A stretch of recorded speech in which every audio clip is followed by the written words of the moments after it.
I genuinely cannot believe how fast this year is already flying by. April's already over, so let's do an April reading wrap up. I was genuinely surprised at the amount of books that I read this month that I enjoyed. I read a total of 6 books, but 2 of them ended up being a DNF. But I want to start off with the 5-star reads that I read because they were all amazing. I was definitely in my audiobook era this month. I read a majority of the audiobooks on Hoopla, and some of them I tandem read on my Kindle, but majority of the books that I read were via audiobook. The first one I want to discuss is an amazing memoir written by Viola Davis called Finding Me. This was a visceral experience that I never expected to be thrown into. I did not know what to expect when I went into her book.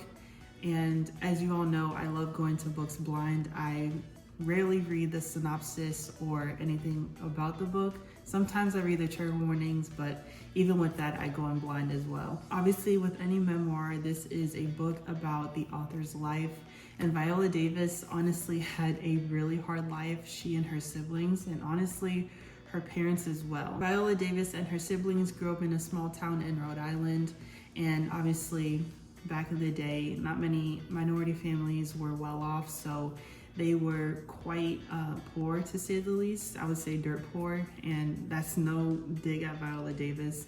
If you read the book, you'll understand why I'm saying that. Being a young Black girl in Rhode Island during that time, she was often bullied, specifically for her skin color, and many kids at her school and in her neighborhood would often call her ugly, which is really rude, but that's just how kids were back in the day, and we all know little kids are assholes and they're really mean. And with the audiobook, Viola Davis is actually narrating the entire book, so it is a cool experience to hear her speak her story from her point of view. You truly get to see the crazy and saddening journey that Viola Davis went through. She really went from to the trenches all the way to the top. She made it through the mud. It honestly surprises me with how much she remembers from her childhood, because the amount of trauma that she and her siblings went through, I feel like her brain would automatically just shut those experiences out because they were so traumatic and detrimental to her well-being and who she is today. But honestly, she remembered a lot from her childhood, and it's very sad with the experience that she and her siblings went through, even with the abuse that her mom was enduring from the father. Was really sad, and I hated to read about that. But with this triumphant and uplifting book, you're able to see the trials and tribulations that she had to go through, from wanting to be a childhood actor and actually being able to do that throughout her adulthood. But obviously there are some roadblocks and obstacles that she had to go through that were very difficult. To say that she had it hard growing up is actually an understatement and a disservice to the experience that she had to go through growing up. This is the first nonfiction book that I read this year, and I definitely want to read more memoirs by celebrities. Actually, I have a few other memoirs on my bookshelf. I have Michelle and Barack Obama's memoir up there, so I do want to read those 2 books throughout the year as well. The next book is Moth to a Flame by Ashley Antoinette. This was a, como se dice, hard book to read, but I feel like everyone needs to read this once. This is a fiction romance based on a young woman. Her name is Raven. She is a part of a crime mafia family, if you will, and her father is one of the head honchos of this crime mafia family, and he introduces reluctantly his daughter to a man named Mazan. Now, Mazan is a type of man, if you will. I really wouldn't call him a man. He's a freaking child. He's the type of person that likes to swoon a woman and puts on a facade that he is a wonderful man and he can be anything that a woman needs him to be. Now, against Raven's parents' wishes and her better judgment, she gets into a relationship with Mazan, and it starts off very well. He's, giving her lots of love and cherishing her and doing everything that he thinks he needs to do to be the right man for her. But then all the hugs and kisses turn into black eyes and busted lips. And this is a domestic violence book, essay book. So if topics like that trigger you, I would definitely be cautious and wary of reading this. But you definitely follow the story of Raven and what she has to do to get out of this sticky and horrible relationship that she got herself into. Because she wants to be a grown woman and she wants to be in that lifestyle that her father is in, even though he tried to take her out of the situation and the equation in general. He didn't want her in that lifestyle whatsoever because she does not belong. She wanted to be in that lifestyle with Mizan anyway. And I wouldn't call it love, I would call it lust or an infatuation, but this was not love that Raven was in. This was a horrible relationship, and she got abused daily. I think Ashley Antoinette named the title of this book perfectly because it is such a perfect metaphor for the shitstorm that she got herself into. I highly recommend that everyone reads this book. Now, I was finally able to dip my toe into S.A. Cosby's books, and I'm mad that I waited so long to start his books because I finally read Razorblade Tears, and it was hands down the best thriller that I've honestly read this year. I don't think any other thriller book is going to top that one. Now, this book is classified as a thriller. You follow along the story of two ex-cons. They are both fathers to two now deceased gay sons. One father is black, he is named Ike, and the other father is Buddy Lee, and he is a white man. Now, their sons are both gay and they fall in love with one another, but one day they ended up getting murdered in cold blood. Now, after these fathers discover that their two sons are now deceased, they decide to come together in a pact in order to get revenge and avenge their sons' deaths. Now, this book has many layers. The themes are LGBTQ+, fatherhood, and grieving.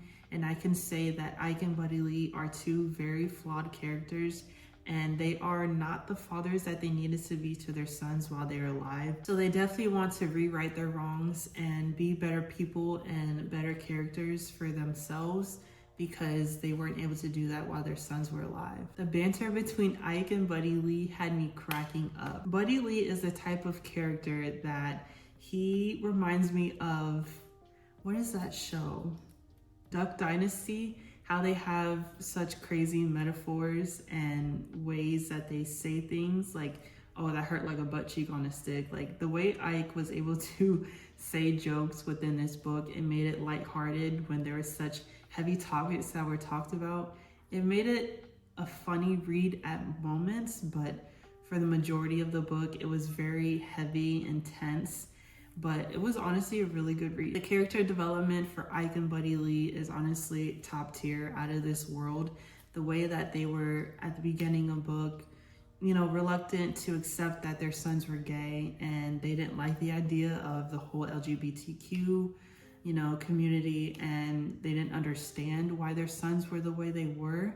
But as you follow along their character and their journey throughout the book, they start to understand why the sons fell in love with each other in the first place, and why the sons were going so hard for what they believed in. And at the end, the fathers eventually understood and loved their sons for who they were, which was amazing. And with that being said, I will most definitely be reading more S.A. Cosby books this year. Emotional Charades by Taylor Biancabi is a young adult romance novel that I was actually obsessed with. I listened to this on audiobook and it had me laughing. Now, this book does have representation of autism. You do follow along the story of Rebecca and Eric. They are a newly engaged couple that have been childhood lovers into their now young adult life. And one day, Rebecca and one of her classmates from her creative writing class decide to go to a coffee shop in order to do some work for a class that they have together. Now, when Rebecca is in the coffee shop with her classmate, she sees her fiance, Eric, kissing another woman. Now, when Rebecca catches her fiance kissing another woman, his excuse is that this is a social experiment. An experiment to resolve the what-if effect, a correlation between the lack of very romantic experiences and divorce rates. To balance the results, Eric insists Rebecca conduct her own experiment. Now, when I was reading this book, I had to keep in mind that the main character, Eric, has autism, so I didn't want to be too harsh on his character.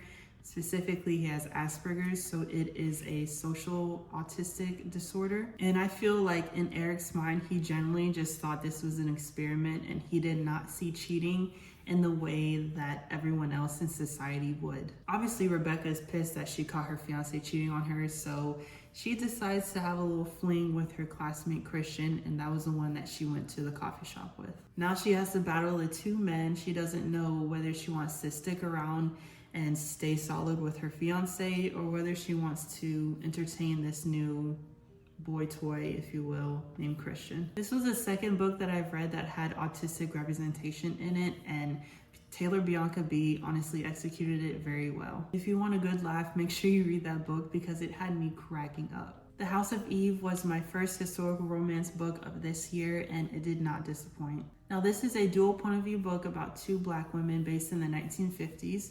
The first one, her name is Ruby, and she's a 15-year-old girl that wants to be the first woman in her family to go to college. Now, because she has a love affair with a young white Jewish boy, that love is threatening to eliminate any future that she has of going to college. Not only is it threatening her future of going to college, but it threatens to pull her back into poverty and staying in the horrible life that she lives in, that she wants to desperately get out of so bad. And on the other hand, we have a young woman, her name is Eleanor, and she now arrives in Washington, D.C. when she meets a young man by the name of William. He is an aspiring doctor who is from a very elite Black family. His family is not too fond of her, to be honest, and her mother wants nothing to do with Eleanor. But Eleanor wants to, be married to their son William and to live a life that she desperately wants. Specifically, Eleanor wants to have a baby with William, and hopefully that will make his family fall more in love with her. But obviously that's easier said than done. Now, Ruby and Eleanor's story do tie in such a crazy way. It is a very visceral story, and the way that they live two very polar opposite lives is honestly crazy to read about. The struggles that Eleanor and Ruby have to endure is really sad to read about. Sadiqa Johnson's writing in this book flowed very well. The way she was able to tie in the story of Ruby and Eleanor together at the end of the book was seamless, and being able to witness the two timelines of these young women and how their stories are different at the beginning but able to collide together is a masterpiece. And I will say Ruby's story at the end is very triumphant, and it made me smile because she went through so much shit during the whole book. Black Girl Gone by Nadia Wright is a thriller book that I found on Kindle Unlimited. I wanted to read a thriller this month because I usually read urban romance or street literature books, so a thriller I have not read in a very long time, and this one did not disappoint at all. You follow along the story of a young woman. Her name is Charmaine Tillman. She one day went missing at the age of 7 years old from a school fair. Obviously, her family is very distraught from the fact that she is missing, and 20 years later, she magically reappears. After her reappearance, her memory is not the best, and she does have blotches and patches of memory that she cannot recall. Charmaine has a sister, her name is Taylor, and she takes the tragedy of her missing sister and turns it into a podcast that she documents over the span of 20 years while her sister is missing. And after 20 years, Charmaine magically reappears, but has a very limited recollection of what happened. When she gets rejoined with her family, she feels like something is off, and because of all the forced smiles and the feel that her family is just trying to pick up where they last left off, like nothing happened, has her questioning everything. It's almost like Charmaine doesn't feel like she belongs to the family that she came back to. Of course, there needs to be secrets and tales that need to be hidden from the light of day, and Charmaine tries her best to not let her secrets out. I was on the edge of my seat when I was reading this book. It's not very long, it's just above 300 pages, but when I tell you there's plot twist after plot twist, the first plot twist was about 60% into this book. I was like, wow, where else can this story go? Because there was already one major plot twist that happened just over halfway in the book. And as I kept reading, I was like, I don't know where this story is going.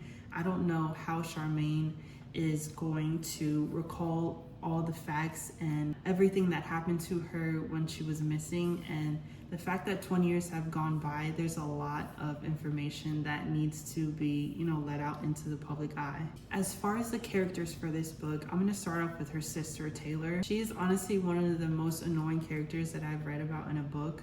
The way that she was pushing Charmaine to get on her podcast after she reappeared into the public was honestly pissing me off, because her sister was gone for 20 years and she magically reappeared, but now you want to throw a camera in her face and you want her to talk about a traumatic, scary event that happened over the span of 2 decades. You just want her to talk about it loosely and openly with you on your podcast and even with like media that want to do interviews with her. That was very off-putting for me, and I didn't like that. Moving right along to the 2 books that I DNF'd.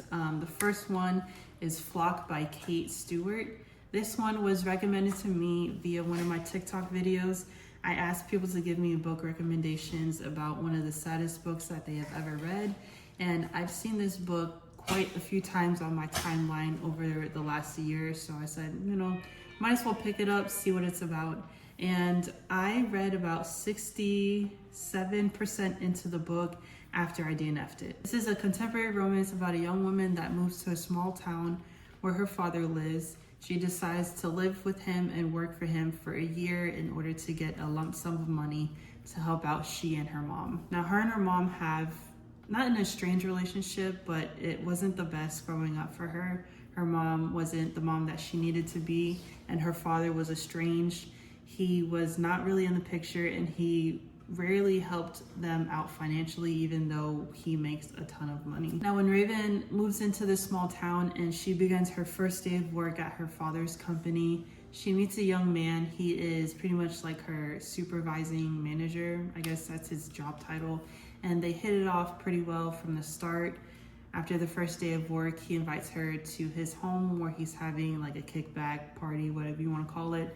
And she's introduced to more of his guy friends. Now that's where the story got kind of weird for me. As I was reading more into the book, more like halfway into the book, that's when I started to realize that this group of people, the guy that she met at her job and the friends that were at his house that she met, they have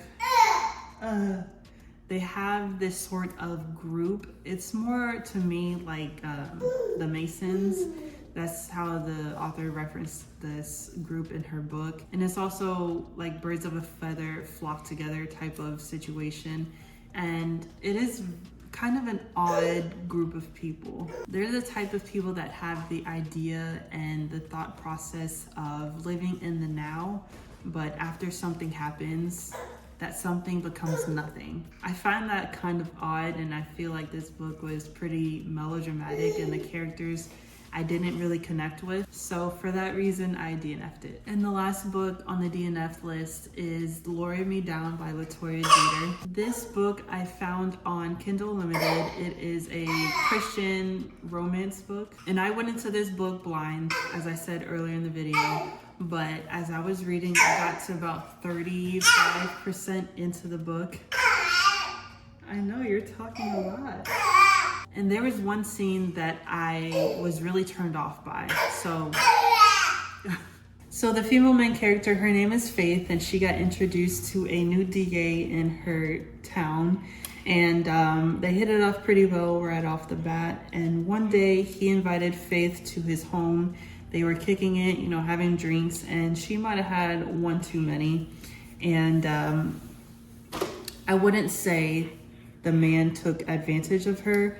He just didn't use his better character and better judgment of the situation. And he decided to have intercourse with her when she was not in her right mind. The next morning she woke up and she asked him, like, did we, do the deed? Did we hook up? And he said, yeah. And she was like, well, I don't remember anything. I blacked out. And I found that quite disgusting. I didn't like that book at all because of that situation. And I didn't want to read any further into the book. I didn't care what it was about after that. And it is what it is. So those are all the books that I read for the month of April. I really enjoyed this month of reading. It started off very well and kind of fizzled out at the end, but I'm not complaining. If you enjoyed my video today, make sure to like, share, comment, and I will see you in the next one. Bye.